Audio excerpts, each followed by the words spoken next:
afternoon, everyone.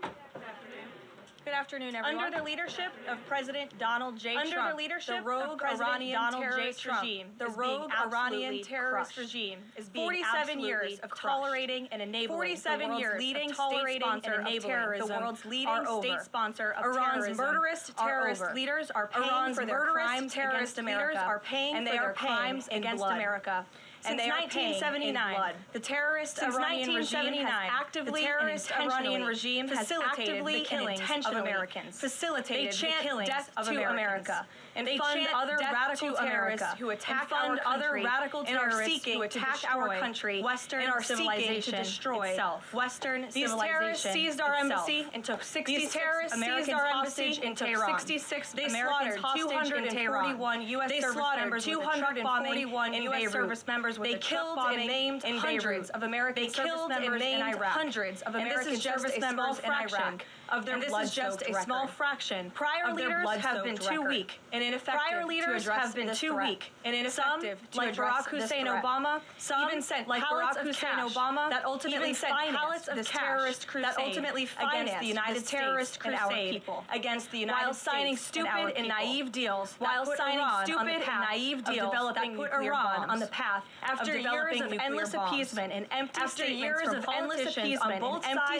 from politicians on both sides of the political aisle in this town, President Trump is finally the man of action. President Trump is holding these monsters accountable and permanently extinguishing their nuclear ambitions. Future generations of Americans will look to this moment as the moment where the specter of a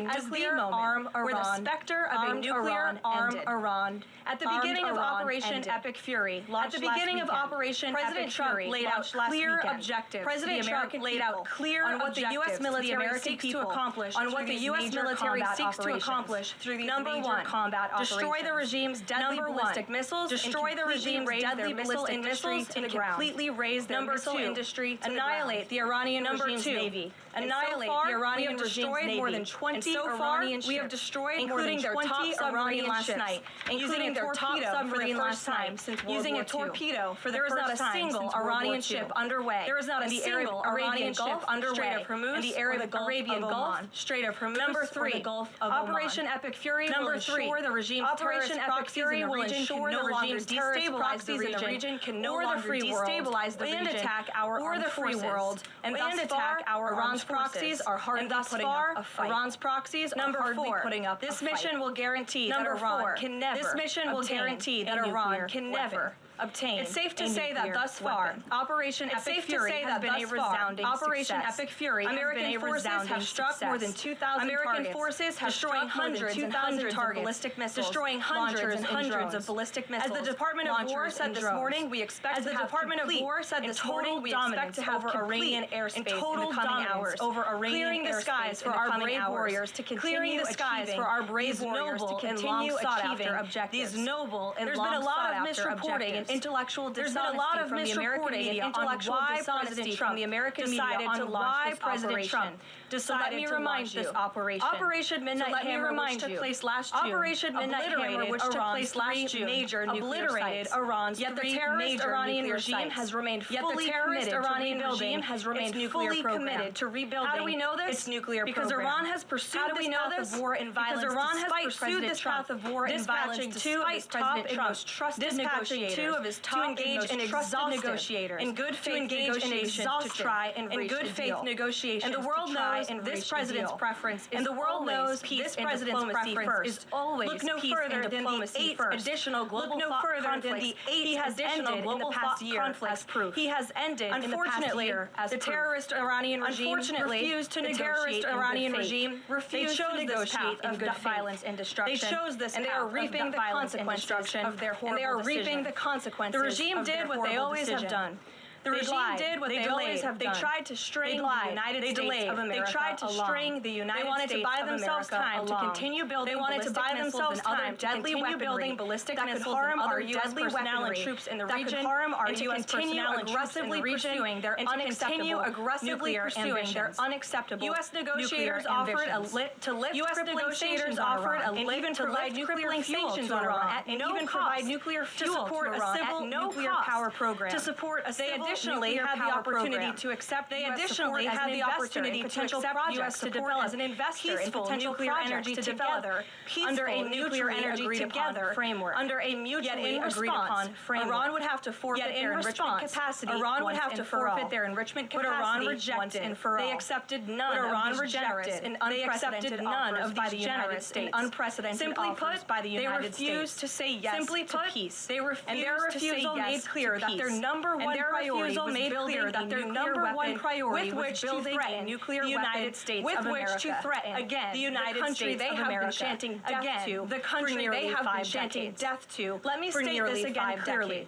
Iran rejected the path of peace because the terrorists in charge of this regime wanted to build nuclear weapons to use against American nuclear weapons and our allies. To use against Americans. President Trump and our made allies. The determination, a courageous determination, a courageous that the path the United States was on with Iran had only one outcome. The United States was on with Iran had only one outcome at the hands of a nuclear armed terrorist regime of a nuclear armed terrorist death and destruction and threats against the American people and threats against the American people Epic Fury have ended. Operation Epic Fury has forged a new path that will better ensure the security of the United States and our security of the United States made a bet that President Trump would be like many of his predecessors. That President Trump would be like many of his predecessors. That he would refuse to enforce his clear red lines. He would refuse to enforce that has proven to be a catastrophic error. That has proven to be a catastrophic error. When President Trump makes a threat, and I have reiterated that threat many times, and I have reiterated that threat many times from this podium to all of you does not bluff. President Trump, the President's words are backed up by the mightiest warriors in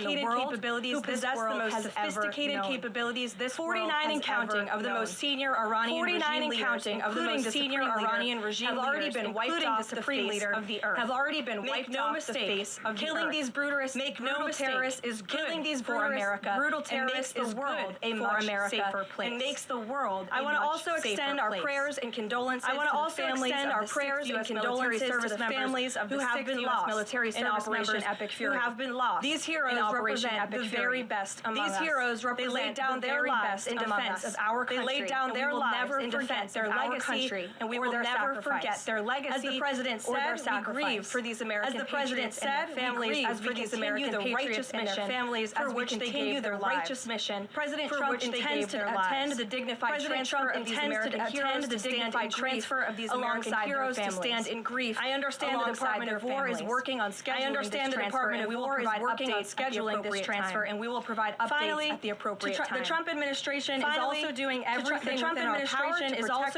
everything within our power to protect the launch of Operation Epic Fury. More than since the launch of Operation Epic Fury, more than 17,500 Americans from the Middle East safely returned home. 8,500 American citizens with over 8,500 American citizens returning home to the United States. If you are a U.S. citizen in the Middle East looking to return to the United States, in the Middle East looking to return to the United States, please register. The Secretary of State asks that you please register with the State Department. At STEP, the State Department will identify where you are, and the State Department will identify where you are and provide the administration is already rapidly charting flights, free of charge, booking commercial options, free of charge, and to become increasingly available, which we expect to become increasingly available as time goes on in the success of this mission. I know the President and Secretary of State Rubio have been in touch as well with our allies in the region directly about this problem, making it clear that it is a priority of the United States of America to bring every United States of America. The Trump administration will not rest until every American is home safely and until the terrorist threat destroyed from Iran. With that, I'll take your questions. Eric, why don't you kick us off? I'll take your questions. Eric, why don't you kick us off today? Thank you. As you mentioned, Iran's regime, its leadership, as you mentioned, Iran's regime, its leadership. We have a sense right now who's actually calling. We have a sense right now who in Iran is actually calling the shots. The Supreme Leader's son, also may be named the successor. May be named the successor. Do you have any more information? Sure. We've seen those reports as well, of course. Sure. This is something that our intelligence agencies are closely monitoring. The truth is, we'll have to wait and see. The President has said repeatedly that the President has said repeatedly that the four military objectives that I laid out for you, to destroy Iran's navy, to destroy their ballistic missile capacity, to ensure their ballistic missile capacity, to ensure their proxies, and to also ensure that they can never obtain a nuclear weapon. As for what comes next for Iran, the President has said, of course, it's a good thing for the President has set up freedom for the Iranian people, and ultimately we hope that freedom rests in their hands. And ultimately we hope that freedom rests in their hands. Under fire as well. President Trump's vision for the region has been to bring the Arab and Muslim nations to the table together, bring the Arab and Muslim nations to be stable together. Abraham, if this regime topples Israel, if this regime and really a new Middle East come out of this when the dust settles, and really a new Middle East come out of this when the dust settles. The greatest deterrent to true and long-lasting peace in the Middle East has always been long-lasting peace in the Middle East has always been our Arab and Gulf partners, and our Arab and Arab and Gulf partners, of course, in the nation, as well as, of course, we have seen all of the Arab partners in the region come together during this time on the phone with President Trump, many of them commending him for President Trump, many of them commending him for American troops in our bases in the region that are housed, American troops in many of these in the region that are housed, and I know that many of these regional partners are contributing, and I know that many of these regional partners are contributing Jordan, Bahrain, Saudi Arabia, the UAE, Qatar, Kuwait, Saudi Arabia, the UAE, Qatar, Kuwait, and the President continues to be engaged with all of them. Axios, I think, was the first to report this morning. Was a phone call between the President and Prime Minister Netanyahu, between the President and Prime Minister Netanyahu, information about where Netanyahu had given the U.S. this information about where the Ayatollah would be. How important was that information in the President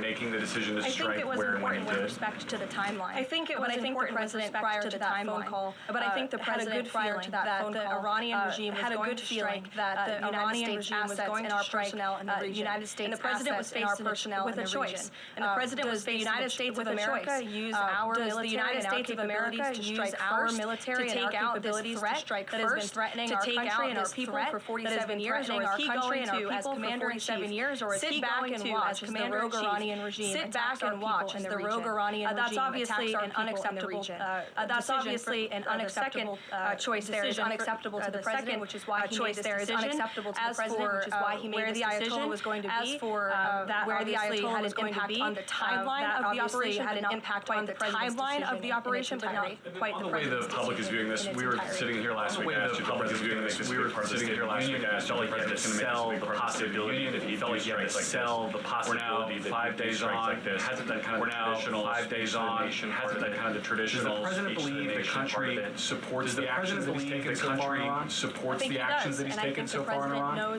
think he does. Smart enough to read past many of the fake news headlines. Smart enough to read past many of the people in this room that this action was unjustifiable. Again, that this action was unjustifiable. Again, this is a rogue terrorist regime. Our allies and our people. United States, our allies and our people, and the American people are smart enough to know that. And they've also been smart enough to listen to the President himself. And they've also been smart enough to listen to the President in his second term, not just over the past year in his first term as President, and also for the past 40 years of his life. And also this is a President who has been remarkably consistent on this issue, that Iran can never obtain a nuclear weapon, that Iran can never obtain a nuclear weapon. And the President tried extensively. He and his team gave it their best go, and the President ultimately gave it their best go, and the President ultimately came to the pursuable path. The Iranian regime, they want death, they want destruction, they want to kill Americans, destruction, they want to kill Americans, and that's unacceptable as Commander-in-Chief. It's intolerable to him as Commander-in-Chief. I was seeing the update from the State Department on the 17,500 Americans yesterday.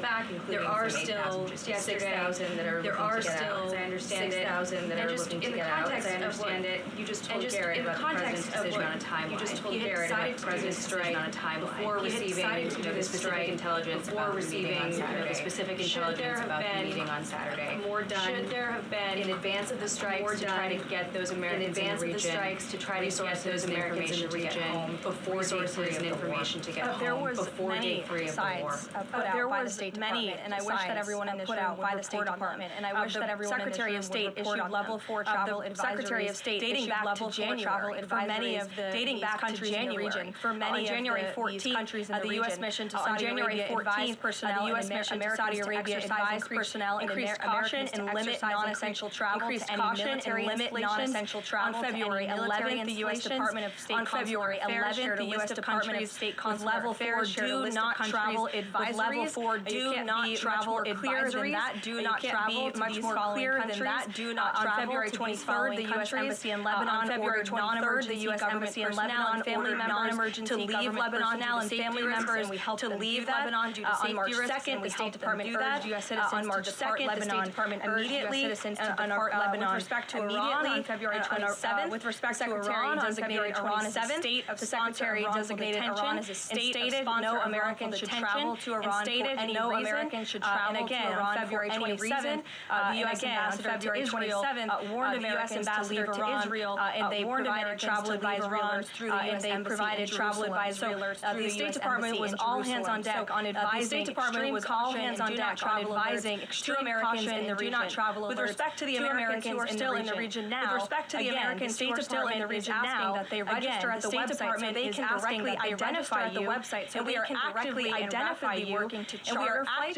There is some commercial flights that are taking off intermittently from these countries, and we plan to get Americans from these countries, and we plan to get Americans on board as quickly as possible. And we have some additional measures that I think will be announced and we have some additional measures that I can also reiterate from the coming days. Again, I can also reiterate from the President's directly with our allies and partners in the region, directly with our allies and partners in the region, that we expect we will do that, and we will not rest until every single we will do that, and we will not rest until every single American is returned home. How people might be experiencing this at home. Just on how people might be experiencing this at home. The economy and the economy, cost of oil spiking. And is there a need to start those Navy exports administrative hormones now to sort of blunt the impact of people, and also now to sort of blunt the impact of people, and also because Spain is a member of the EU, put a wrinkle in the president's plan for a trade embargo. Put a wrinkle in the president's plan for a trade embargo. With respect to Spain, I think they heard the President's message yesterday. I think they heard the President's message yesterday. It's my understanding over the past several hours, and it's my understanding over the past several hours with the U.S. military, and so I know that the U.S. military is coordinating with their counterparts in Spain. The President expects all of our European allies, the President expects all of our European allies in this long sought-after mission, not just for the United States, but also for Europe, not just for the United States, but also for Europe, that again, to crush the rogue Iranian regime, that again, not only threatens America, but also with respect to oil prices and the economy here at home. With respect to oil prices and the economy here at home, Secretary Bessent, Secretary Wright, the National Economic Council of Energy, that is led by Governor Berg, Council of Energy, that is led by Governor Berg, has been long working on and well in advance. Yesterday, President Trump announced the U.S. Development Finance Corporation will provide political risk insurance at a very reasonable price for crude carriers and cargo ships operating in and around the Gulf. And as you pointed out, Jackie, the President said, if necessary, the President said, if necessary, the U.S. Navy will begin escorting tankers through the Strait of Hormuz. I think it speaks to why ultimately the energy industry is going to benefit. Ultimately, the energy industry is going to benefit from the President's actions Iran will no longer be controlling because Iran will no longer be controlling the free flow of energy, and as you all know, controls 20% of energy, which, as you all know, controls 20% of the world's global oil supply. The President said yesterday there wasn't time to make evacuation plans. Given how critical the President has been, given how critical the President chaotic evacuation from Afghanistan 5 years ago, why wasn't there more of a focus? Why wasn't there more evacuation plans from the Middle East? Evacuation plans from the Middle East ready to go. At least put in place ready to go. I just laid out for you that there have been plans. Again, I just laid out for you that there have been plans very clear to the American people. Has been very clear to the American not to travel to these regions. We gave not to travel notices to leave immediately the countries where these Americans were within.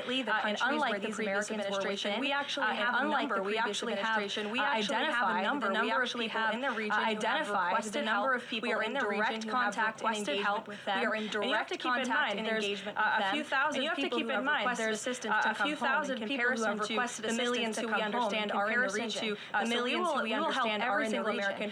So we will help every single American who wants to come home if they're making that request of the State Department. As recently as last night, we're being told we can't help you. We're being told we can't help you. The line was updated, and I expect every single person was updated, and I expect every single person in so that information can be relayed appropriately to your audiences, can be relayed appropriately to your audiences. You all have a responsibility to let them know that the line has been updated to let them know that the line has been updated accordingly with the proper guidance. Very quick to do selfie videos with the line yesterday, very quick to do selfie videos with the line yesterday, but not so quick to report on the corrected message today.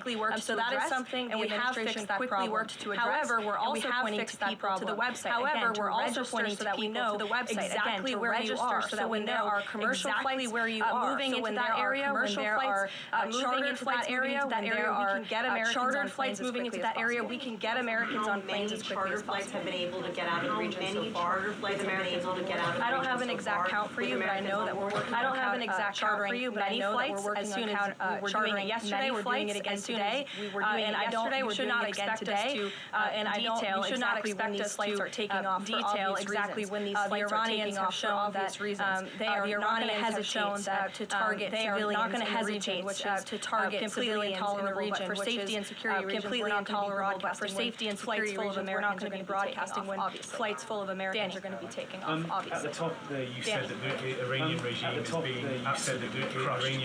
is being explicitly say then whether or not regime change is a goal. Whether or not regime change is a goal. The goals of this operation have been made very clear. The goals of this operation have been made very clear in his speech. And the president has said them in his speech and released that video in the middle of the night to all of you and released that video in the middle of the night to all of you and to the world. The stated military objectives of eliminate Iran's ballistic missile threat, eliminate Iran's ballistic missile threat, disrupt missile and drone production infrastructure, disrupt missile and drone production and end their pathway to nuclear weapons. And I can report, as you all saw from the Pentagon today, and I can report, as you all saw from the Pentagon today, that thus far this operation has been remarkably successful. And total control of Iranian airspace and total control of Iranian 24/7 operations. We have continuous 24/7 We've had more than 2,000 targets that we've had more than 2,000 targets that have been struck. Have been employed. The first 24 hours of this campaign were described nearly as twice the scale of the 2003 shock and awe campaign.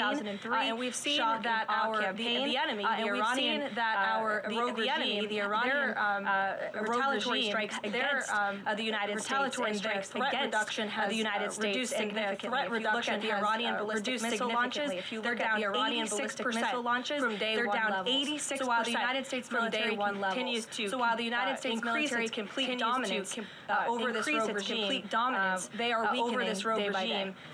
They are weakening day by day. Again, Operation Epic Fury. Operation Epic Fury goals and objectives detailed very quickly. But obviously, as the president has said numerous times, do we want to see Iran being led by a rogue terrorist regime? Iran being led by a rogue terrorist regime? No, of course not. Is taking out a terrorist is a good day for our country. Taking out a terrorist is a good day for our country and a good day for our people. Make about the United States. And that point that you just made about seeing the government overthrown, seeing Trump just talk about wanting to see Iranian President Trump just talked about the government. Is the president considered at all how is the president a U.S. role, at all, kind of how Iran views a U.S. role? I think it's something the president is actively considering. I think it's something the president is actively considering and his national security team. But again, right now, his national security team, but again, hour by hour, day by day, minute by minute, is on ensuring day by day, and effective success of Operation Epic Fury. An effective success of Operation Epic Fury. I want to ask you about the U.S. munitions. Go ahead. I want to ask you about the U.S. You can ask a question and then I'll go deeper. You can ask a question and then I'll go deeper. President Trump posted U.S. munitions on Monday that the U.S. still has a good supply of weapons. That the U.S. still has a good supply of weapons. We're not where we need to be. What does he mean by that? And does President Trump then want to ask on Congress? President Trump then want to ask on Congress to pass a supplemental to increase funding for missile interceptor systems, like the ones being used from U.S.-based missiles in the Middle East. I don't have any updates for you on congressional asks. I don't have any updates. You know, under this president, we have from the president. As you know, under this president, we have significantly increased the United States for our national security and for the United States for our national security. With respect to munitions, ammunition, weapons stockpiles, the United States ammunition, weapons has more than enough capability to not only successfully execute Operation Epic Fury, but to go much further. And we have weapons stockpiles in places that many people in this world don't even know about. However, the president in that post was pointing out that, however, the president in that post was pointing out that, and incompetent leader in this White House for 4 years who gave away many of our best weapons for nothing, who gave away many of our best weapons very far away by the name of Ukraine. So the president was pointing out how that was an unwise decision. The president was pointing out how that was an unwise decision. But nevertheless, the American military, and I will also add the American military, and I will also add President Trump has rightfully been calling on defense contractors rapidly and aggressively produce American rapidly and aggressively they are the best in the world, and the president always likes to get things done as quickly as possible, and so he's get things done as quickly as possible, and so he's been speed up our defense industry in his efforts to try to speed up our defense industry to protect our homeland. Go ahead. Caroline, Go ahead. Caroline, thinking about rounds about the president's could be used if were to be sent into could be used if they were to be sent into Iran. Well, they're not part of the plan for this operation at this time. Well, they're not part of the but I certainly will never take away military options. But I certainly will never take away military options on behalf of the president of the United States. Wisely does not do the same for himself. I know wisely many leaders in the past who like to take options. Many leaders in the past who like to take understanding of how things could develop. Having a full understanding of how things could develop. So again, it's not part of the current plan, but I'm not going to remove an option on the table for the president that is on the table. States airstrike at girls elementary school. States airstrike at girls elementary school. Not that we know of, Sean, and the Department of War is investigating this matter, and I would just tell you very strongly the United States of America does not target the United States, unlike the rogue Iranian regime that targets civilians, that kills children, that targets civilians, thousands of their own people, that has killed thousands of their own people. Propaganda quite effectively, and unfortunately, propaganda quite effectively, and unfortunately, many people in this room have fallen for that propaganda. From pointing the finger at the United States of America from pointing the finger targeting civilians of America. That's not something that targeting civilians because that's not something that these armed forces do. Reagan. News cycle. Is the SAVE Act still a priority for the administration? A priority for the administration? The administration's talks provide an update on the administration's talks with SAVE Act is absolutely still a priority for this president. SAVE Act is absolutely still a priority for this president. The focus, of course, of much of the president's time right now is on ensuring the success of Operation ensuring that the president can walk and chew gum at the same time. The president can walk and chew gum at the same time. And the issues that matter here at home for the American people, the issues that matter here at home for the SAVE Act, including bringing down the cost of living, which is why you'll see the president in about an hour and a half, which is why you'll see the president in about an hour and a half at the rate he will be sitting with big tech companies, with AI companies, sitting with big tech companies, building in communities across the country, who are building in communities across the country, of the electricity tab to pick up the cost of the electricity tab in these small towns and communities for American consumers. So you'll be hearing from the president directly on this very important domestic agenda item on this very important domestic agenda item that he mentioned this afternoon, and it's something that he mentioned. Check it off the list as another promise made and kept by this president. Check it off the list as another promise made and kept by this president. Caroline, I just wanted to get back to Danny's question. So those four objectives that you question, so those four objectives do not explicitly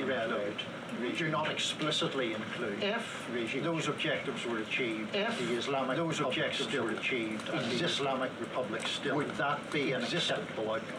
That's a hypothetical question that I'm not going to engage in. That's a hypothetical question that I'm not going to engage in. Again, right now the president executing the success of our focus on executing which we are already doing so in a very tremendous. We are already doing so in a very tremendous and impressionable way. Questions. Stephen. The Trump administration reportedly considering arming Kurdish considering arming the Kurdish forces uprising in Iran. Can you comment on that report of uprising in Iran? I can comment on the fact that the president has held many calls with partners, allies, and leaders in the region, allies and leaders in the region, Kurdish leaders with respect to our base that we have in northern Iraq, base that we have for any report suggesting that the president has agreed to any such plan has agreed to false. Any such plan is completely false and should not be written. Trump was saying yesterday that Trump was saying that taking over in Iran, someone from within spoke about how Venezuela he saw as a successful model, how Venezuela he saw as a successful model, and how better relationship.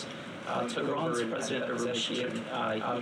president in 24 office in relative reformer. He's part of the three-man council now. Reformer. He's part of the three-man council now. President Trump sees him as a again. That's another hypothetical, and I haven't spoken to the president about this specific individual, and I haven't spoken to the president about this specific individual, so I don't want to get ahead of him on any assessments that should be made. Yesterday, the president acknowledged that as for gas prices here in the U.S., what is the as for gas prices doing right now to counter that? I mean, should they doing right now to counter that? I mean, should Americans right now plan higher gas prices? And then a second question, on the rash that was on the president's neck, skin cream that he was using, but why is the president using this cream? But why is the president using this cream?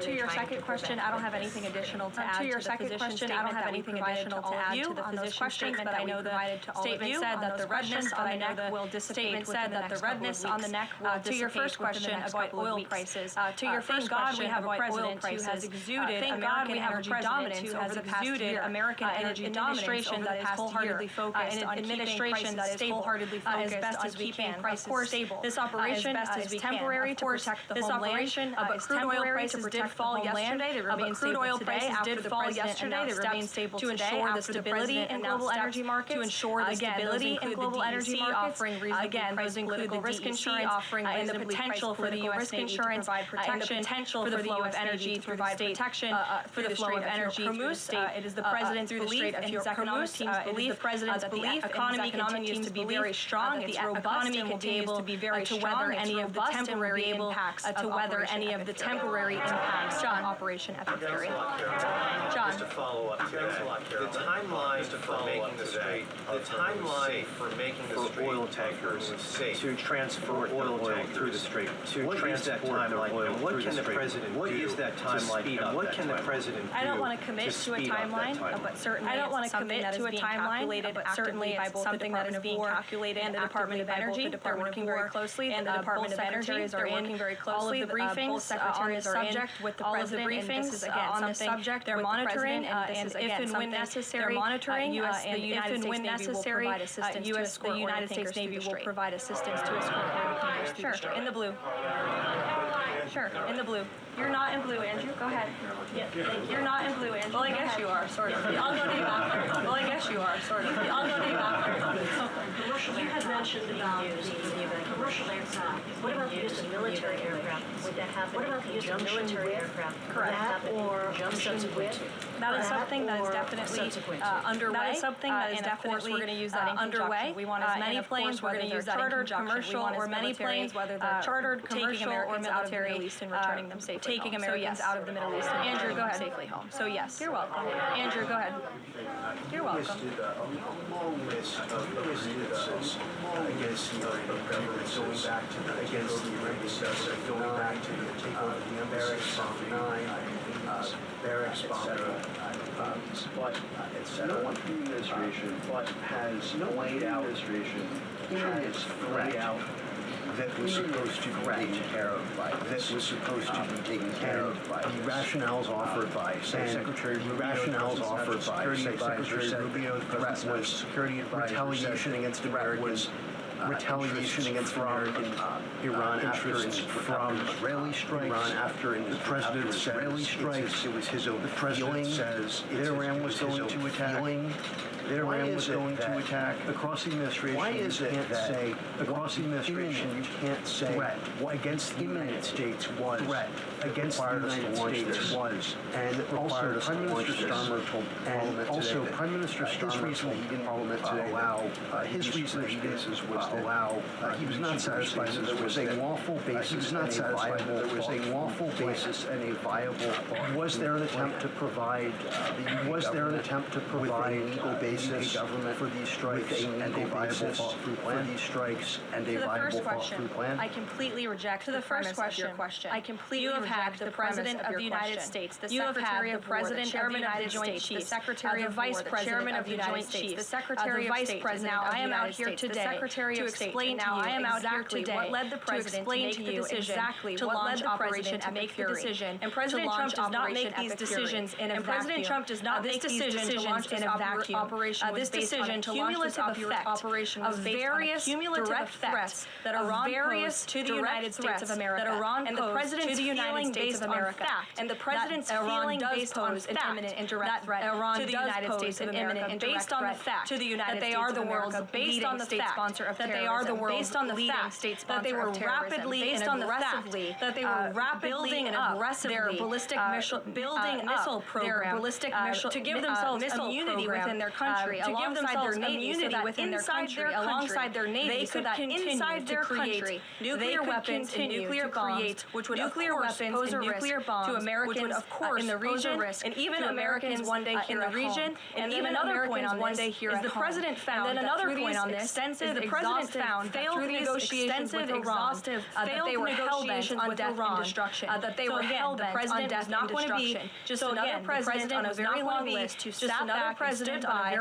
passed the buck of this direct threat to the next administration. The president had a feeling, again, based on fact, that Iran was going to strike the United States, that Iran was going to strike the United States, was going to strike our assets in the region, and he made a determination to launch Operation Epic Fury. I would like the media to actually report, and I would like the media rather than just picking sound bites from one person in this administration and saying, oh, they're contradicting the other person, and saying, oh, they're contradicting the other person. No, again, they are made by the president's feeling that Iran was going to strike the United States, that Iran was going to strike the United States, and he was not going to sit back and watch that happen. The determination was made that the president was going to strike first alongside Israel, and that was going to strike first alongside Israel. The right has obviously been proven to be the right decision. Libby, an effective one at that.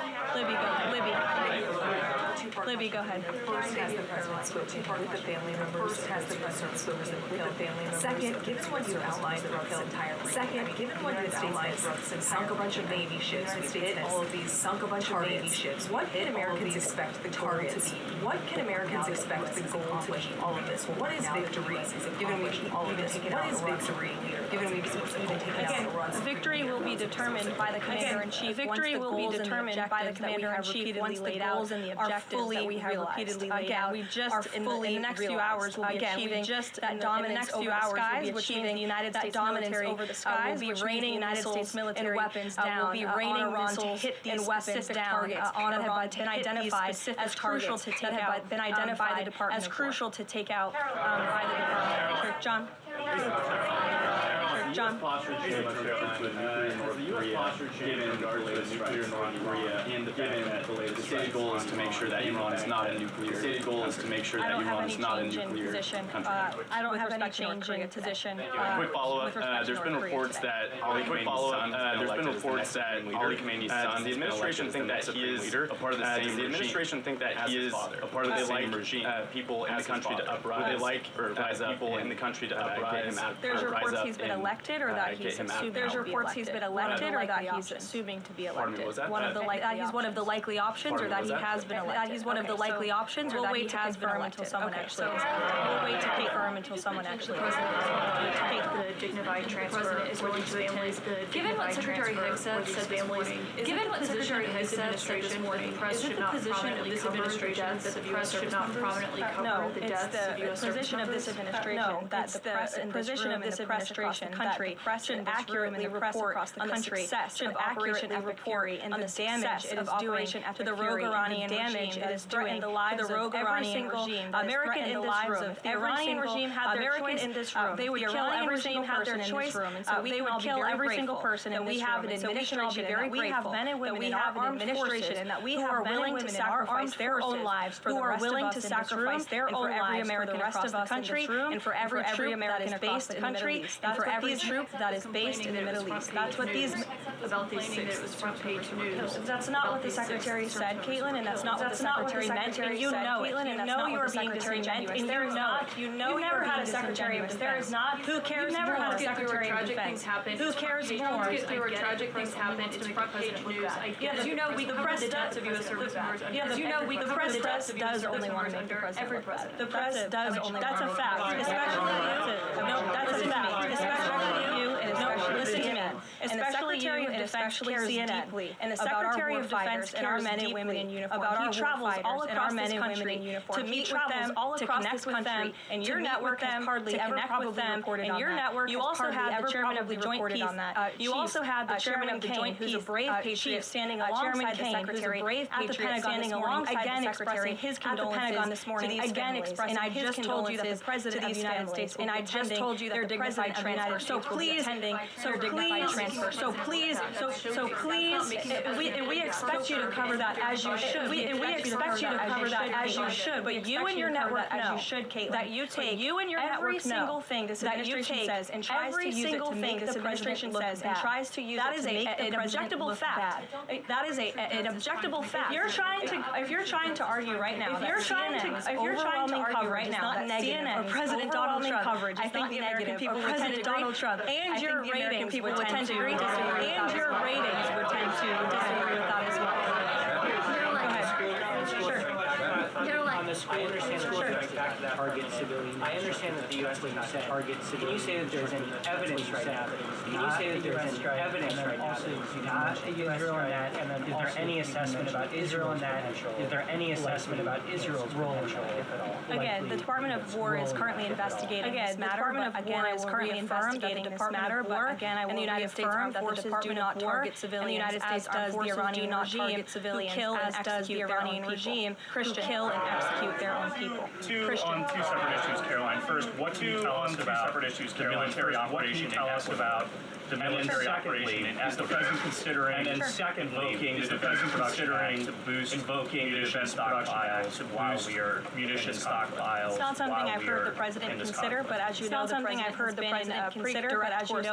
has been in direct correspondence with defense contractors, asking them to aggressively speed up their manufacturing of American-made weapons, which again manufacturing of American-made weapons. With respect to Ecuador, I would point you back to the statement released by the U.S. Southern Command on March 3rd. Ecuadorian and U.S. military forces launched operations against designated terrorist organizations. These operations are a powerful example of the commitment of partners in Latin America in the Caribbean to combat Latin America of narco-terrorism. Together, we are taking decisive action to confront narco-terrorists who have long inflicted terror, violence, and corruption on citizens throughout the hemisphere. And within that, I would also add that this weekend, heads of state from 12 nations will welcome across our Western Hemisphere in Miami, Florida across our Western Hemisphere in Miami, Florida on Saturday. Latin America Summit is to promote freedom, security, and prosperity in our region. The following countries will be in attendance: Argentina, Bolivia, Chile, Argentina, Bolivia, Dominican Republic, Costa Rica, El Salvador, Honduras, Ecuador, El Salvador, Trinidad and Tobago, and maybe some others, Trinidad and Tobago, and maybe some others as well. With the leaders of this country, who have really formed a historic coalition to work together to address criminal narco-terrorist gangs, to address cartels, encounter illegal and mass migration, encounter not only the United States but the Western Hemisphere, not only the United States but the Western Hemisphere of this president. Thank you very much, everyone, and you'll see the president yourselves. Thank you very much, everyone, and you'll see the president yourselves in an hour. Thank you, Caroline. Thank you, Caroline.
指引咱们。